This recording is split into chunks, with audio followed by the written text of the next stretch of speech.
Audio, prova audio.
since the beginning of March with the scholarship, Erasmus Plus scholarship, to work here 3 months. So this is basically almost the end of this period. It graduated a few months ago at the Ankara University, and it has been working 1 year in Poland before coming here. And then we go to Valparaiso for a PhD starting in next September, so 4 years. 2 months later. Sorry? 2 months later. 2 months later, okay. Yeah. So, firstly, I would like to say thank you very much for giving me an opportunity to talk about my research field. And also, I would like to thank to Roberto. He accepted me as an internship student, and I have spent here really nice 3 months. And today I'm going to talk about asteroseismic analysis of subdwarf P variable stars. Specifically, one of the star, my master object, and I have worked with Andrei Baran during 1 year. And the second star observed by, again, Kepler, but during K2 mission, and we have analyzed with Roberto. And today, basically, what I'm going to talk about, firstly, I'm going to try to describe subdwarf P variable stars, and what is their fundamental parameters, what's their evolutionary path. And after that, I'm going to talk about subdwarf P variable stars, basically 2 of them. Those are long period G-mode pulsators. And I'm going to talk about asteroseismic analysis of them, which methods we used, and how we identified the pulsational modes in P modes or G modes. And after mode identification, how we produced HL diagrams and what's their meanings, and also reduced period diagrams. Basically, I'm going to talk about them. So, firstly, subdwarf P stars. Those are core helium-burning extreme horizontal branch stars. Here is the HR diagram, and their location is here. Those are compact and hot objects, and their temperature range from 20,000 to 40,000, and their mass roughly half of our sun. They have quite thin hydrogen envelope, and their radius is so small, 10% of our sun to 30%, and therefore their log G is quite high, between 5 to 6.5 CGS. And they have a convective mixed core. In this core, helium burned and convert into carbon and oxygen. And above that, there is a radiative helium mantle, and they have quite thin hydrogen envelope. So from the evolutionary point of view, the main sequence, low mass main sequence progenitor of STB, after depletion of helium in their core, they climb up to red giant branch stage. So before they come to red giant tip, they lost almost all hydrogen envelope somehow, that I'm going to talk about briefly.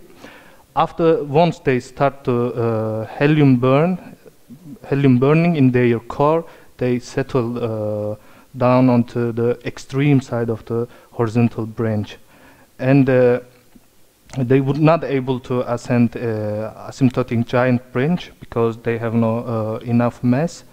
Instead of AGB stage, they going through the white dwarf cooling stage. So which mechanisms basically responsible for the produce subdwarf P stars? The first 2 to explain their binary nature by Han et al. 2002 and 2003. The first channel is Roche-Loeb overflow, and actually I'm not going into detail, but from this channel we have long period STV main sequence binary systems, and their period between 400 to 1,500 days. And from that channel, the STB mass is around 6.46 M-Sun with the thick hydrogen envelope. From the second channel, common envelope ejection, those are short period binaries, 0.1 to 10 days. And these binaries include subdwarf B stars plus white dwarf or main sequence stars. From the channel also the SDB masses around 0.46 M-Sun. So those two channels explain their binary and their nature of envelope and their basically life. And the problem is explain the single subdwarf B stars. And to produce single subdwarf B stars, two channels have been proposed by Webbing 1984, also Han et al. 2002 and 2003, helium white dwarf merger channels. And from that channel, they produced the subdwarf B star. The mass range from 0.4 to 0.65, and the subdwarf P stars have a quite thin hydrogen envelope. And another mechanism has been proposed by Soker in 1998. If when the star is going through the red giant branch stage, and maybe the substellar companion affect the star to lose their envelope. So to produce single subdwarf B star, the first thing, the close companion, the orbital separation would be smaller than 5 astronomical unit, and the mass would be bigger than 10 M Jupiter. This one, you mean? Yeah. Yeah, but companion is a sort of exoplanet, let's say. Okay. But observationally, we have some candidates from Earth size to brown dwarfs. So here is the observed subdwarf B stars, and we know that at least half of the population of subdwarf B stars in binary systems. And I have put a few surveys, and the first one is they detect short period binaries. The system includes subdwarf P plus white dwarf or main sequence stars, and their orbital period between 0.07 to 1 month, roughly. And also we catch the authors catch the long period subdwarf P stars with the main sequence companion, and those are quite long period objects, systems, and the period, orbital period between 500 and 1200 days. I put here the diagram from Haber review. And this histogram includes 81 subdwarf P stars, and as you see here, the period basically 0.2 to 10 days, and the peak of the histogram basically 1 day. So from the space, what we get with the Kepler spacecraft, we have 4 subdwarf P variable stars with the M dwarf companions, and 3 subdwarf P variable stars with the white dwarf companions. Those are short period binaries, and 2 subdwarf P variable stars includes 5 exoplanets, Earth-sized exoplanets candidates. So far in total, over 5,000 objects known as extreme horizontal branch stars. Yeah. More or less are single. At least half of the population in binary systems, at least. Maybe. You always know if the star is a binary. You almost never know if the star is not a binary. Yeah. Especially if you can put some limits on the mass of the companion. Yeah. Yeah, of course it's easy to get the close binaries. get why the system goes. So we don't know exactly the how many white systems there are. Mm-hmm. So, yeah. Here is the mass distribution of subdwarf P stars. I got from Van Grotel et al. 2014. What we have seen here, the blue dot lines, it's from the binary star scenarios. It includes Roche-Loeb overflow and common envelope ejection. And from the channel, the mass distribution between 0.3 to 0.7. And the peak corresponds to 0.46 mSun. And from the single channel, let's say, and the mass distribution, it's basically from 0.4 to 0.43 mSun, up to half of our sun. This histogram includes observed subdwarf P stars and calculated by astroseismologic methods. And what we have seen here, the mass distribution observationally quite compatible with the theoretical expectation. So now I'm going to talk about subdwarf P variable stars. We have basically two subgroups of subdwarf P variable stars. The first one is V361 Hia type. Those are P-modes pulsators, and the period, it's between the 1 to 10 minutes. But today I'm going to use this unit. Those periods are bigger than 2000 microhertz. The first discovery, it has been done by Kirken et al. 1997. And theoretically explained by Sharfin et al. 1996 and 1997 as low order and low degree acoustic modes. And another group is V1093 Hz type G-modes pulsators. Those are long period pulsators between 1 to 4 hours and basically bigger than 2000 microhertz. The first discovery it has been done by Green et al. 2003 and theoretically explained by Sharfin and Fontaine as a high order G-modes. And here what we are seeing, it's the HR diagram for subdwarf P variable stars, and the blue dots show long period pulsators, and those are hotter than G-mode pulsators, and also their log G, it's higher than the cooler side of the subdwarf P variable stars for the G-modes. And also there is another group between this cross section, and the temperature between 32,000 to 28,000, and those are hybrid pulsators, which are quite important objects because you can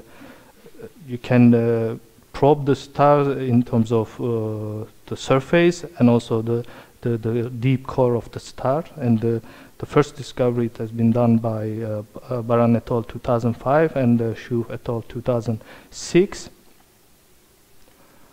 And I put here just 8 examples from Fontaine et al. 2006. What we have seen here, the first 4 those are P-mode pulsators. Those are their amplitudes much bigger than the and their light variation is basically much bigger than the G-mode counterparts, and also their period is shorter than the G-mode pulsators.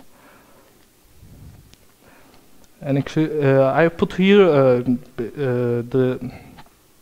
why they are pulsate, which mechanism responsible for making them the pulsate. And we basically classic Kepler mechanism, heat-driven mechanism to excite either P modes and G modes, and the opacity getting increased by iron group elements. And what we have seen here, the x-axis is the mass ratio. Here is the core of the star through surface of the star. The y-axis is the abundance iron to the hydrogen. And what the horizontal dashed line, the solar abundance. And what we have seen here, when the iron abundance is getting increased, the opacity also is getting increased. And these peaks they excite the P modes. And when the temperature is goes down, and also this peak is going through the deep inside of the star, and this star is excited to G modes and also the P modes. So those are pulsate, and what we can do, and the non-radial pulsations described by 3 parameters. The first one is radial order. Those are the number of nodes along the radial direction from the center to the surface. The second one is the L. I call that as a model degree. I used to use model degree, and it shows the total number of nodal lines in the surface. I'm going to show that here. And the M, those are the azimuthal order. They describe the basically orientation of the star. And I have put here one of the example from the Asteroseismology book. And the 3 columns, it corresponds to different inclination angle. Here is the 30 degree according to our line of sight.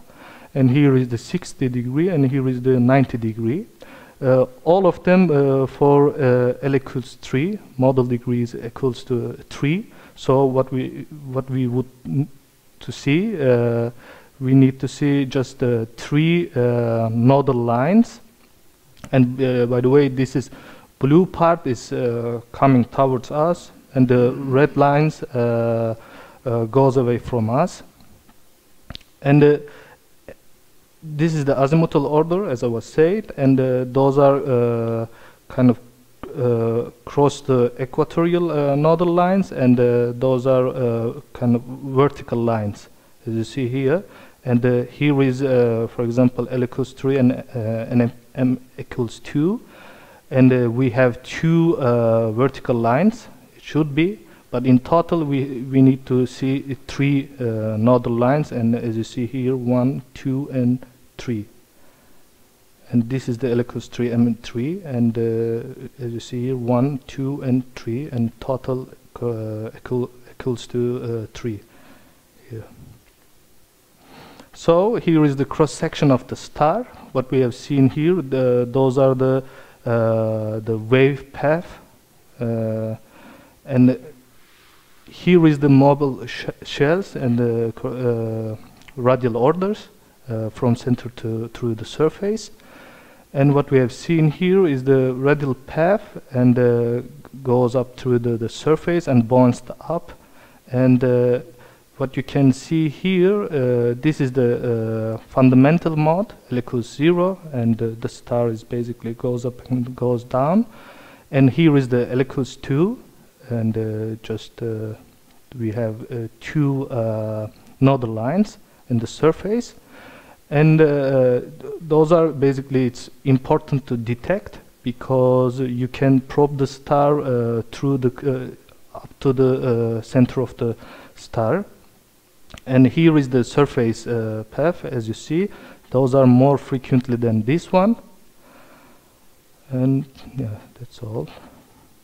So what we have done, basically, these kind of physical events inside of the stars impact on the light curves, and basically those influence our light curves as a brightness variation.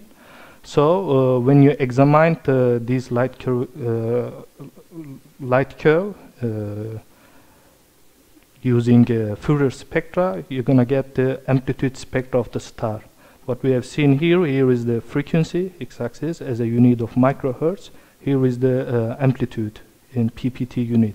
So firstly, after we get the data, we translate the flux to part per thousand notation. After that, we calculated the Fourier transform. We basically we did Fourier transform. After that, we identified the amplitudes and frequencies. And in my case, I didn't interested in phases. After we identified amplitudes and frequencies, we extract from the amplitude spectra. We call this pre-widening procedure. And before that, actually, we defined the threshold as a 5.6 sigma or 5 sigma. Below that level, the peaks are not important because we couldn't separate them if they are real or not. And after extraction, we check the peaks against the threshold. So we have basically two methods. The first one is rotational multiplets. So each mod L model degrees split into the 2L plus 1 in different m values. So those are equally spaced in frequency region. I put here one of the example from Reed et al. 2014. What we have seen here, we have seen L equals 1 and L equals 2 multiplets and quintuplets.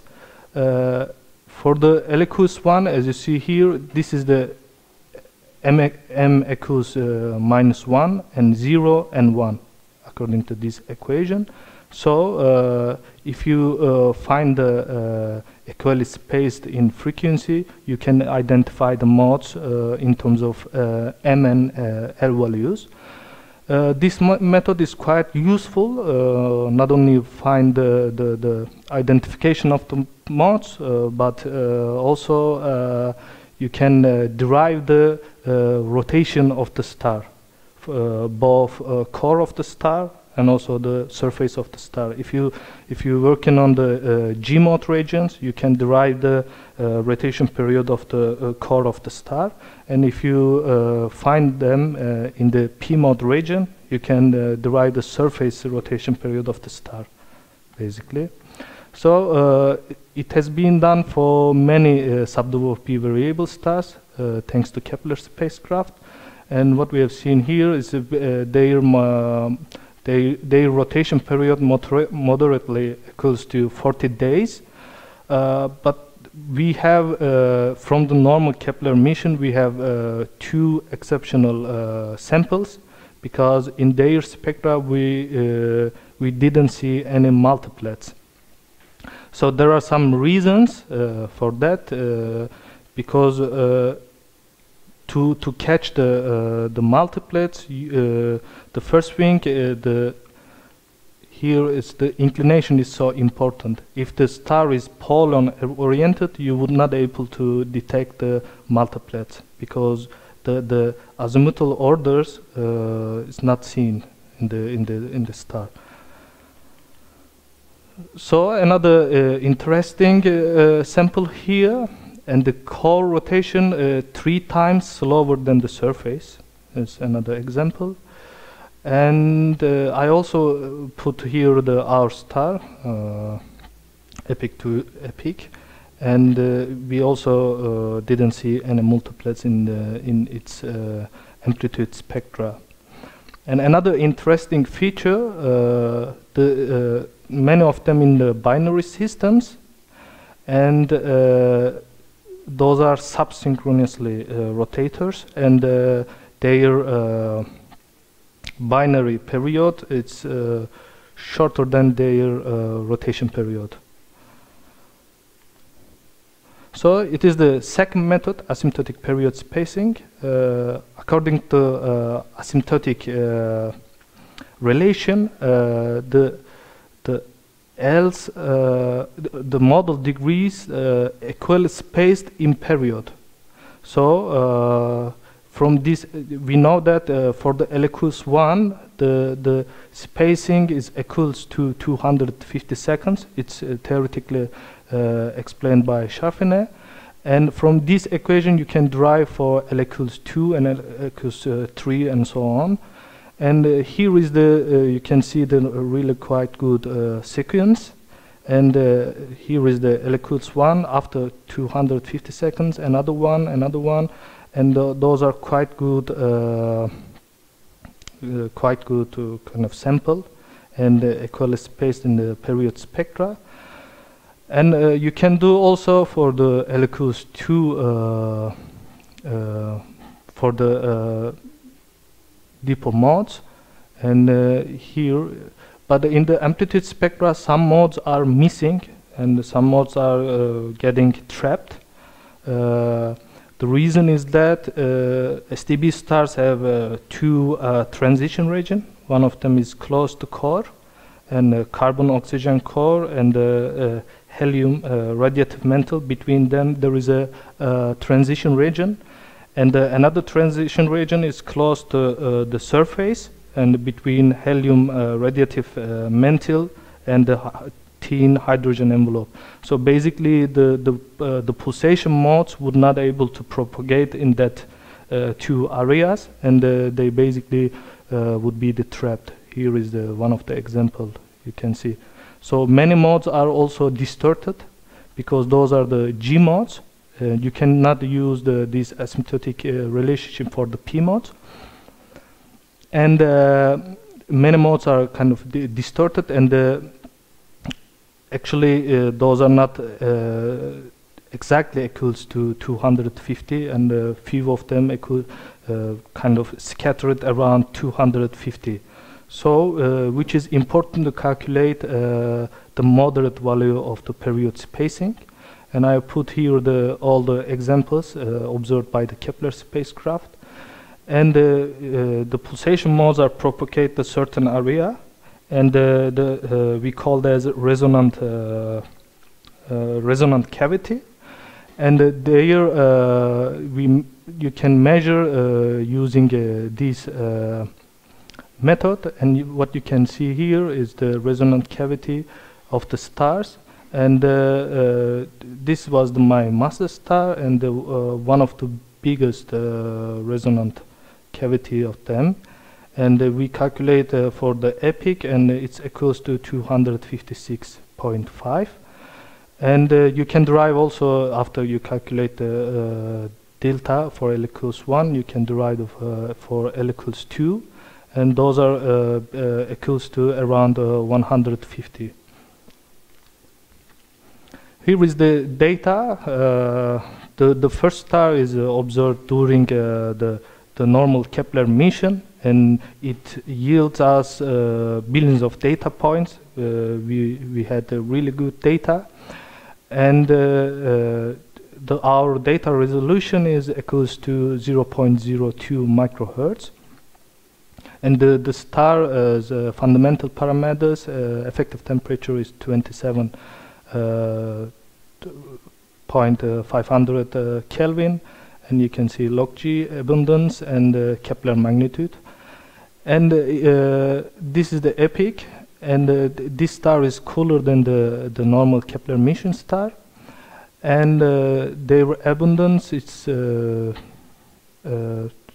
a bit smaller than the KIC 1000, and this star is much brighter than the KIC 1000 and normal mission star.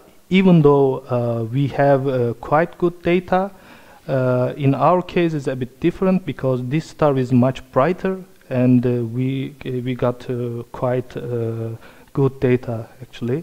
But our resolution is a bit worse than the normal Kepler mission, and 11 times worse than normal Kepler mission compared to the K2 mission.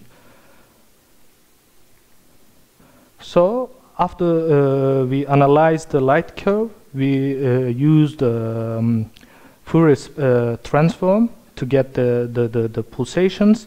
So every kind of light variation in the light curve represented by the peaks here.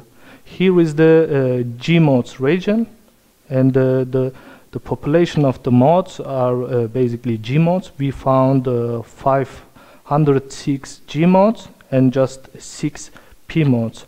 And also there were some instrumental effects. We also defined them.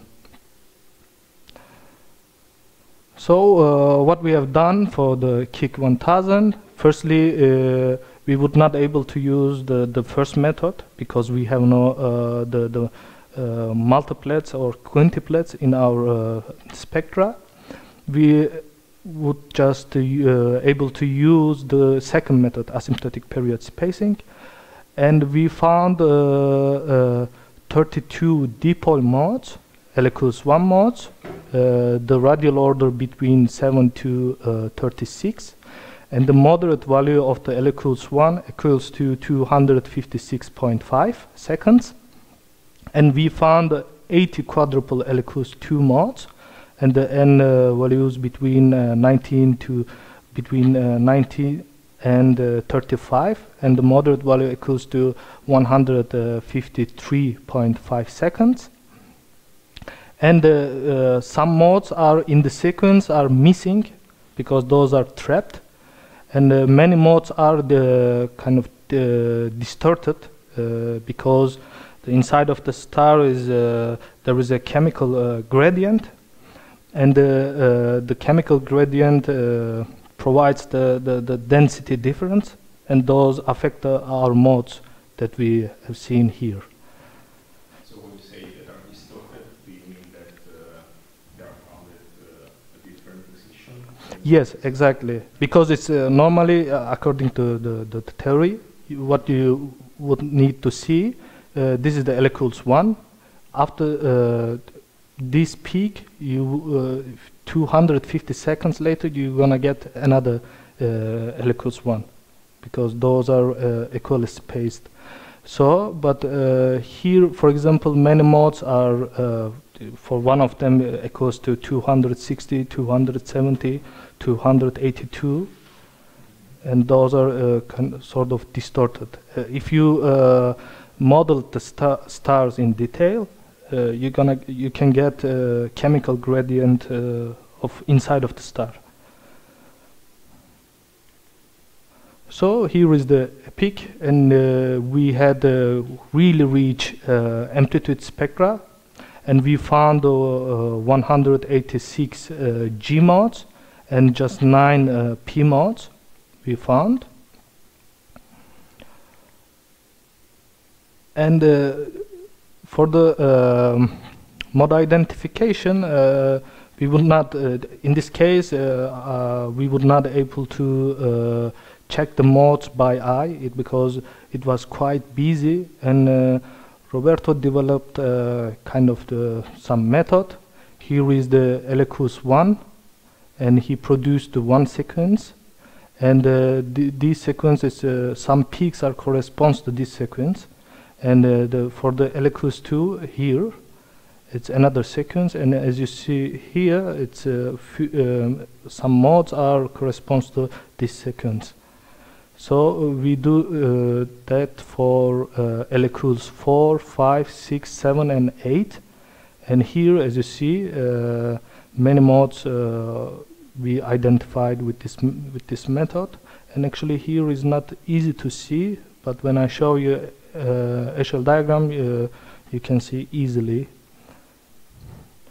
So before the Echelle diagram, I put here sliding FD. So what we have seen here, we cut the data for each 5 days. For each subset, we calculated the Fourier spectra of the light curve, and then we basically peel them up, all of them. So what we have seen here is the one of the frequency, and the amplitude corresponds to color, and the blue side is 0.1 ppt up to 0.8 ppt. The interesting thing, the frequencies and amplitudes are changing by time. So before Kepler, we didn't know that, and theoretically it has been tried to explain as purely the nonlinear interactions, resonant mode coupling, by Zhang, Charfin, and Vogler 2016. And here is another example. As you see here, the amplitudes of the frequency is so powerful, but by time it's getting weaker and weaker. Yeah. And another explanation, it's, as you know, the many STB stars in binary systems, and possibly they have binary interactions and tidal interactions, and maybe these tidal interactions, it's destroyed the pulsation modes, and somehow they distorted. Sorry, can you explain again? Sorry. As you know, it's many stars in binary systems. Actually, in here, it's our star is not in the binary system. So basically, it's maybe it's a non-linear interactions. It's, you can explain this behavior. But for the other Kepler stars, for example, I know that Reed et al. 2016, he talked about that if the star is in closed binary systems, it's gonna be interact the companion. So tidal interaction. So if the stars the pulsate with the tidal interaction, the modes are kind of distorted. So maybe you can see here this effect. But in our case, it's different because we wouldn't see any binarity in our system, in our star. So Eshel diagrams. So what we have seen here, we firstly calculated the average of the LQs 1 second, as I said here. So we used as period modular. We sort of make the modes for all of the periods that we found as L equals 1.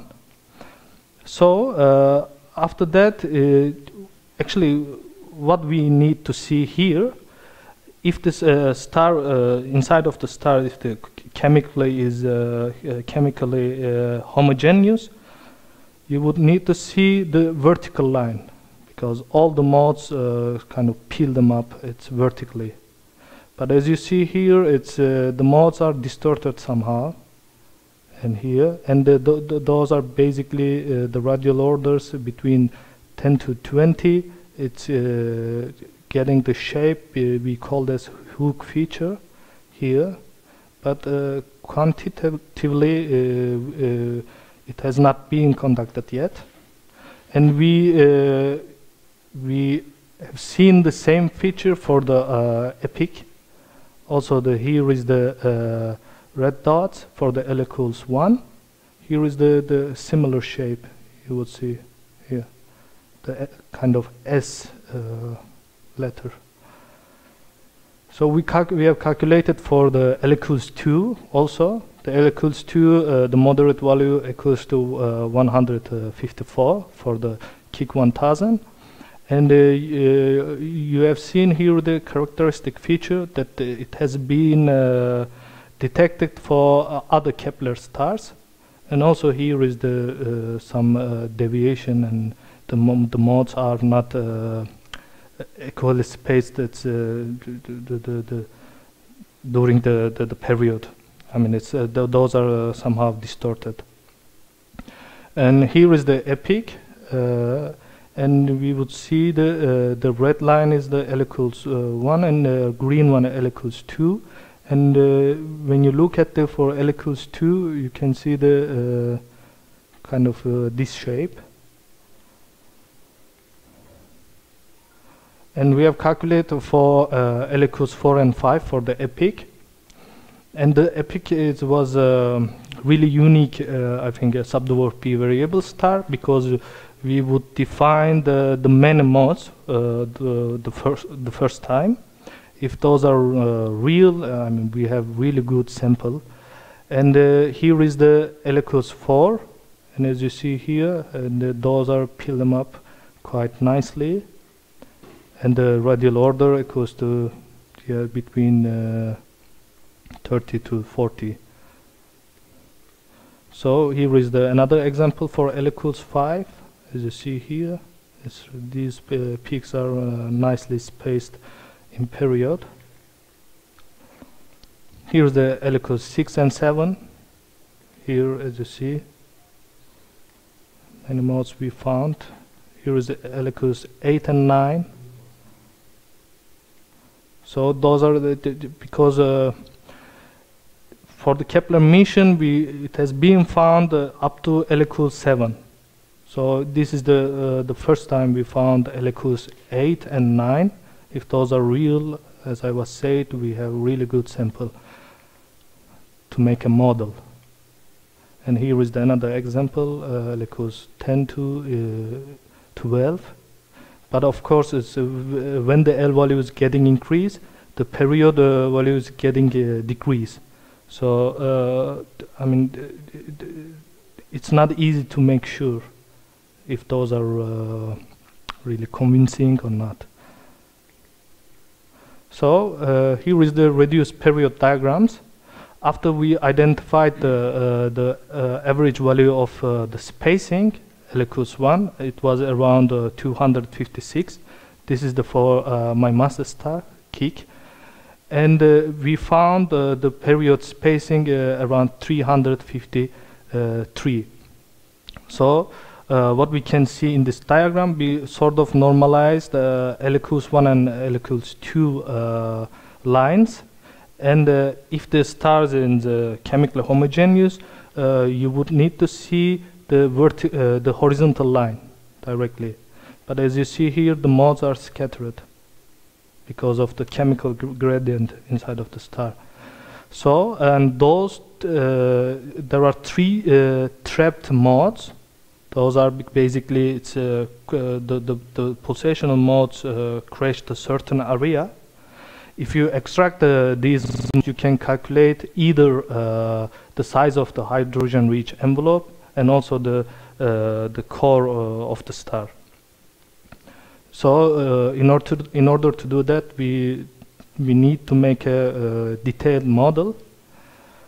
And yeah, so those are the summary. What we have done, we present 2 good samples to be modeled. And in total, for 2 stars, we found 300 oscillation peaks, 290 of them G modes, 50 of them P modes. And we checked the frequencies, how they evaluate by time. And the amplitudes and frequencies are varied by time. We found that. And using asymptotic relation and the Eshel diagrams, we could identify 60% of the modes as L equals 1 and 2 for the Kik.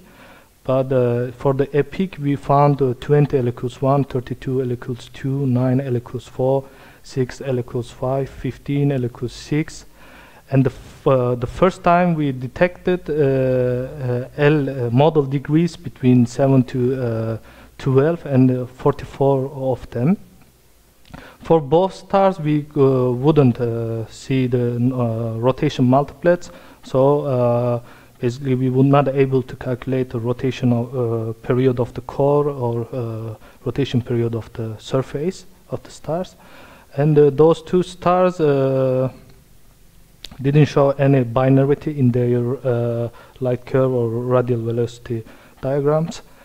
And the Kik includes 5 exoplanet candidates, Earth-size candidates, and it has been conducted by Silvot et al. 2014.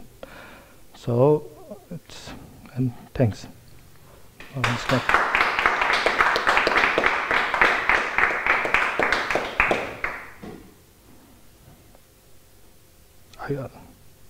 Did I finish so early? Perfect. Yeah, okay. Can you show the first shell diagram? First one? Yeah. Mm-hmm. Yeah, sorry for my ignorance. So yeah. Can you repeat again what are these shapes, for instance, of the blue dots? Blue dots? On the left, yes, these oscillations that you see. Okay, the blue dots are corresponds to L equals 1. So I need to go to back. So we define the 1 sequence as L equals 1, as you see here. L equals 1, L equals 1, L equals 1, L equals 1. So the spacing value is roughly equals to 250. For example, let's imagine that here is the equals to 250, 240, 260, 270. because it's not equals to exactly 250, because there is a chemical gradient inside of the star and the modes are propagate differently. So when you calculate the moderate value of the D spacing, you can use as a mode to produce Eshel diagram. So basically those peaks are corresponds to one period, right? Here, for example, here is the L equals 1 second, as you see here. So this corresponds to 6,000. This corresponds to 6,500. This is 7,000. After you get the mode based on 250 or moderate value, when you get them, you're gonna produce this diagram. So as you see here, normally it's if the spacing value equals always 250 each of them, you're gonna see the vertical line directly. But as you see here, the modes are kind of scattered. Or how can I say? I don't know. Yeah, it's basically a chemical gradient, and the chemical gradient provides the density difference, and the modes are sensitive to the core of the star. So basically, those are their position are changed. So the blue dots on this plot is for L equals 1? Yeah, those are L equals 1. Red squares are for L equals something else? L equals 2, but for this diagram, is, which is not so important, because we calculate for L equals 1. For L equals 2, you got the same data but a different mode. yeah, because the spacing value equals to 250 roughly for L equals 2. So your choice of modulus is you just arbitrarily choose one of the peaks? Not arbitrary, actually, because we assume that the highest amplitude of peak equals to 1. So then we start to search the spacing. For example, we start here, L equals 1. So roughly 250 seconds later, we're gonna see another peak. I'm just trying to understand how you chose 256 and not some other number. How did you decide 256? 256. Okay, between the spacing values, it's here is the, for example, 250, 256. So you take the average spacing? Yes. Okay. Firstly, I got the average of the period spacing. In theory, you know already it must be close to 250 of the other. Okay. So then you optimize it based on the. Okay, no, I was just guessing. Then we got the modulo. I can add that there are not good enough models to fit this data. This is the problem now. Theoretical models. Yeah, theoretical models were good enough before Kepler. They are not good enough today. Sure. So. And when you say models, you mean a model of the stellar structure model. Can you go back to your first slides? I just want to understand better the nature of these stars. So you, in the HR diagram, okay, you show a gap between the blue horizontal branch and extreme horizontal branch. Is there a real gap? Or is it really just that there's an arbitrary, the extreme horizontal branch is simply the bluest stars on the blue horizontal branch? In other words, astrophysically, are extreme horizontal branch stars different than blue horizontal branch stars? Or are they simply the bluest of a continuous sequence? In contrast, the blue horizontal branch stars, those are hotter. Yes, I know. And more What I about. understand is the nature of the star. Astrophysically. Yeah, basically, those are. Is it an arbitrary classification, extreme horizontal branch, or is there a real gap there, which indicates that astrophysically they're not the same kind of object as a blue horizontal branch star? And those are. Understand my question? Yeah, but I'm thinking. In the sense that the blue horizontal branch, the position of the branch depends basically on metallicity. But for the extreme ones, you really lost completely the envelope. So it's something different. You mean the hydrogen envelope? The hydrogen envelope. Yeah, those are basically naked stars because they lost almost all hydrogen envelope. Okay. So those are actually horizontal branch stars if they have a hydrogen envelope. Okay. Okay. But they lost almost their hydrogen envelope. You And need essentially the binarity is one mechanism for turning a BHB star into an extreme horizontal branch star. That's what you're saying. yeah. Okay. So but the blue horizontal, so the BHB and the blue horizontal branch and the extreme horizontal branch. Not all stars go through this phase. Yeah, because because typically a helium burning core is a red clump star. Yeah. Not a blue horizontal branch star. So what makes, I guess my next question is what makes a blue horizontal branch star? With respect to a red clump star. Why do some stars become a red clump stars and other stars become a blue horizontal branch star? That's a really good question, but I would like to learn also, actually. I don't know. It's just a question of metallicity. Not only, but mainly. So the lower the metallicity, the bluer they get. Yeah. So this is why people say that blue horizontal branch stars are typically considered a halo population? Well, I don't know. And this is what I'm interested in, understanding what population of stars these are. What's their typical age? You mean for the SDB or for the others? It's the same. Yeah. The only difference between an extreme horizontal branch star and a blue horizontal branch star is that they happen to have went through some sort of event or have a binary, right? Yes. But they're the same population. Yes. Yes. So yeah, this was not clear up to, I don't know, 20 years ago. So for a long time it was a big discussion about this SDB and even SDO stars. So SDO stars, actually it's probably a mix of SDB, evolved SDBs and stars coming from the planetary rejection, so from the other. Sure. Consider that only about 1-2% of stars goes to the SDB branch. So it's a really small quantity of stars.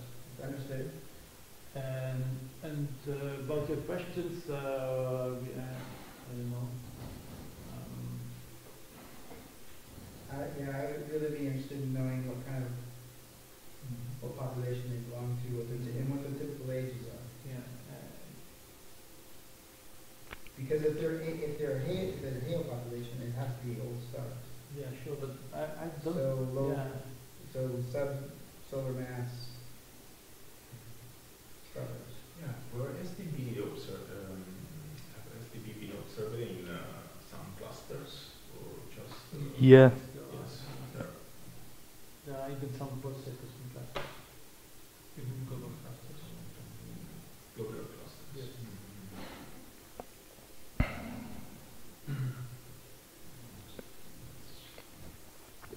All right. And by the way, they are responsible for the ultraviolet excess in elliptical galaxies, the SDB stars. So they are very strong source of UV radiation.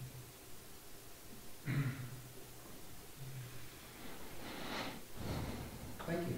Okay, thank you. Thank you. So,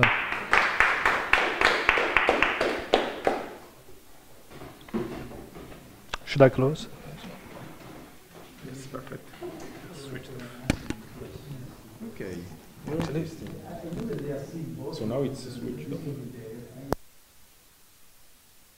Now it's switched off. Oh.